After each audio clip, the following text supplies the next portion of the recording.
You won't learn! You won't learn!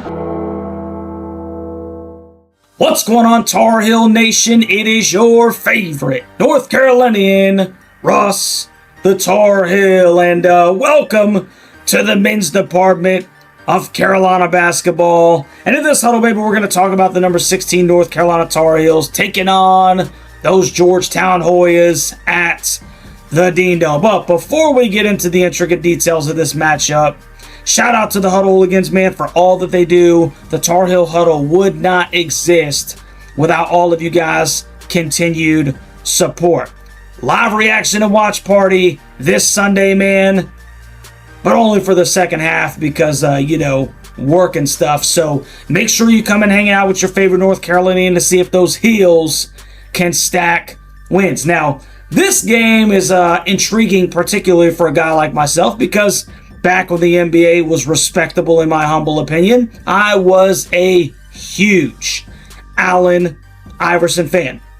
I must have watched every Sixers game back in 2001 when they made that NBA championship run that year. And obviously AI went to Georgetown. Now, this year's Georgetown team is 6-2, and they're coming off of a 90-81 win over 5-3 UMBC.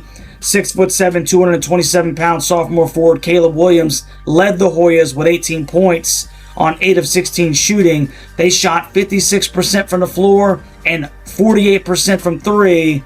But ironically enough, they were out-rebounded by UMBC, which bodes extremely well for that massive Carolina front court. Now, Carolina is currently sitting at 7-1 themselves after a huge 67-64 win over number 18 Kentucky at Rupp Arena. Henry Vasar led the Heels with a big second half, dropping 17 points and 10 boards. But freshman guard Derek Dixon stole the show when he delivered 5 late, crucial, stinking points, man, in crunch time to seal Carolina's victory. That really has a lot of Tar Heel Nation wondering if he should not be the starting point guard because of that moxie moving forward.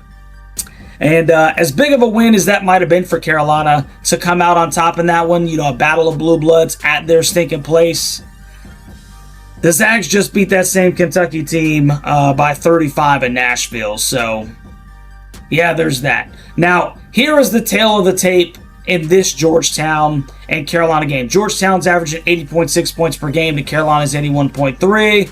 Points against Georgetown 74 to Carolina 65.5. Carolina's averaging 7 more rebounds per game. Assists are about the same. Georgetown's averaging 1 more block and 2 more steals. Now, the matchup that I'm going to be looking forward to watching in this particular game is a matchup of 7-footers. Georgetown's 7-foot, 259-pound sophomore center Julius Halafanua and Carolina's 7-foot, 225-pound junior center Henry Vasar. Now, points per game, Julius 8.4 to Henry Vasar 16, who was the second leading scorer for this Tar Heel basketball team. Rebounds per game, 4.9 for Julius to Henry's 8.5. Assists per game are even. Field goal percentage, Julius 54.3 to Henry's 64.9. Three-point percentage, Julius 18.2.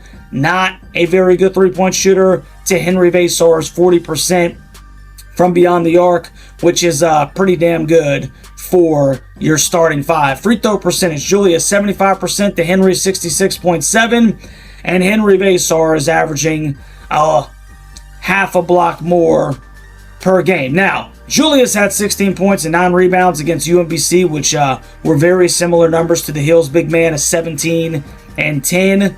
Vasar gives up about 25 to 30 pounds on Julius, so it's going to be very interesting to see how he bangs against somebody who's the same height as him, but he's a little bit more broad, a little bit more stout, if you will. Now, this is also going to be a game where Caleb Wilson, he will be the clear best athlete on the floor, which is probably going to be the case in each of the games that Carolina has moving forward.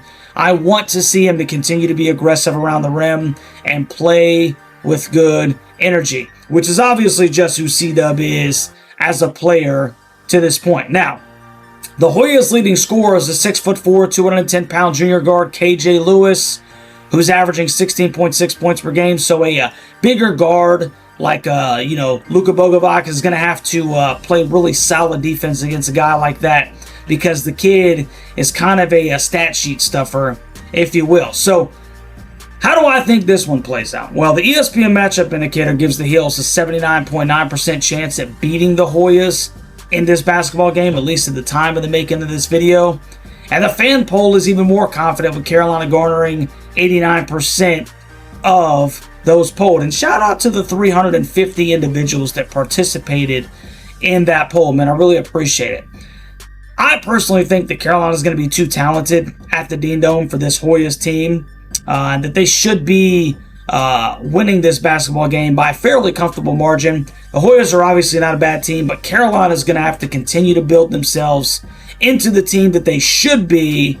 And if they're going to do that, man, this has got to be a 10 to 15 point victory at the bare minimum when it's all said and done. So I think Carolina handles business at home. I think they move to 8-1, and Carolina can continue to build, in the absence of Seth Tremble going through this non-conference schedule. So you let me know what you think about this game down in the comment section. Hoya, Tar Heel Nation, is your boy onto something, or do you think that your boy's actually on something, man? Do me a huge solid as we approach 3,000 subs as a channel, man. Hit that like button, subscribe to the daggum channel, and make sure that you hit that notification bell so that you'll be notified every time this daggum Tar Heel makes a Carolina basketball video. Heels looking to make it 8 out of their first 9 in the 2025-2026 season, and we'll see you for the second half of the Carolina-Georgetown game, baby. Go Heels.